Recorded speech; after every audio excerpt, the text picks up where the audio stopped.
Hi friends, last ವಿಡಿಯೋದಲ್ಲಿ coffee ಕುಡಿಬೇಡಿ, tea ಕುಡಿಬೇಡಿ ಅಂತ ಹೇಳಿದ್ದೆ. ಬಟ್ ಏನ್ ಕುಡಿದ್ರೆ ಹೆಲ್ತ್ಗೆ ಒಳ್ಳೆಯದು ಅಂತ ನಿಮ್ಗೆ ಗೊತ್ತಾ? ಈ ವಿಡಿಯೋ ನೋಡ್ಕೊಬೋದು. ನಾನು ಜೀರಿಗೆ ಮತ್ತು ಓಮದ ನೀರು. ಊಟದ ನಂತರ ಹೊಟ್ಟೆ ಉಬ್ರ ಅಥವಾ ಗ್ಯಾಸ್ ಆಗ್ತಿದ್ಯಾ? ನನ್ನನ್ನು ಕುಡಿಯಿರಿ. ನಾನು ಜೀರ್ಣಕ್ರಿಯೆಯನ್ನ ಚುರುಕುಗೊಳಿಸಿ ಹೊಟ್ಟೆಯನ್ನ ಹಗುರವಾಗಿಸ್ತೇನೆ. ನಾನು ಬೆಲ್ಲ ಮತ್ತು ಏಲಕ್ಕಿ ನೀರು. ಊಟದ ನಂತರ ಸಿಹಿ ತಿನ್ಬೇಕೆನಿಸ್ತಿದ್ಯಾ? ನನ್ನನ್ನು ಕುಡಿಯಿರಿ. ನಾನು ರಕ್ತವನ್ನು ಶುದ್ಧೀಕರಿಸ್ತೀನಿ ಮತ್ತು ಜೀರ್ಣ ಶಕ್ತಿಯನ್ನ ಹೆಚ್ಚಿಸ್ತೀನಿ. ನಾನು ಅರಿಶಿನ ಮತ್ತು ಕರಿಮೆಣಸಿನ ನೀರು. ನಿಮ್ಗೆ ಶೀತ ಅಥವಾ ಮೈಕೈ ನೋವು ಬರ್ತಿದ್ಯಾ? ನನ್ನನ್ನು ಕುಡಿಯಿರಿ. ನಾನು ರೋಗ ನಿರೋಧಕ ಶಕ್ತಿಯನ್ನು ಹೆಚ್ಚಿಸಿ ಸೋಂಕಿನ ವಿರುದ್ಧ ಹೋರಾಡ್ತೀನಿ. ನಾನು ಎಳನೀರು ಮತ್ತು ಸಬ್ಜಾ ಬೀಜದ ನೀರು. ದೇಹದಲ್ಲಿ ಬೆಂಕಿ ಇಟ್ಟಂತೆ ಉರಿತಿದ್ಯಾ? ನನ್ನನ್ನು ಕುಡಿಯಿರಿ.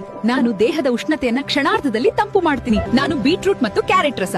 ನಿಮ್ಗೆ ರಕ್ತಹೀನತೆ ಇದೆಯಾ ಅಥವಾ ಮುಖ ಬಿಳಿಸ್ಕೊಂಡಿದ್ಯಾ? ನನ್ನನ್ನು ಕುಡಿಯಿರಿ. ನಾನು ರಕ್ತದ ಪ್ರಮಾಣ ಹೆಚ್ಚಿಸಿ ಮುಖಕ್ಕೆ ಕೆಂಪು ಬಣ್ಣ ನೀಡ್ತೀನಿ. ನಾನು ಜೇನು ಮತ್ತು ನಿಂಬೆ ನೀರು. ನಿಮಗೆ ದಿನವಿಡೀ ದಣಿವು ಅಥವಾ ಸುಸ್ತು ಅನಿಸ್ತಿದ್ಯಾ? ನನ್ನನ್ನು ಕುಡಿಯಿರಿ. ನಾನು ದಹೇದ ಕಲ್ಮಶವನ್ನು ಹೊರಹಾಕಿ ತಕ್ಷಣ ಶಕ್ತಿ ತುಂಬ್ತೀನಿ.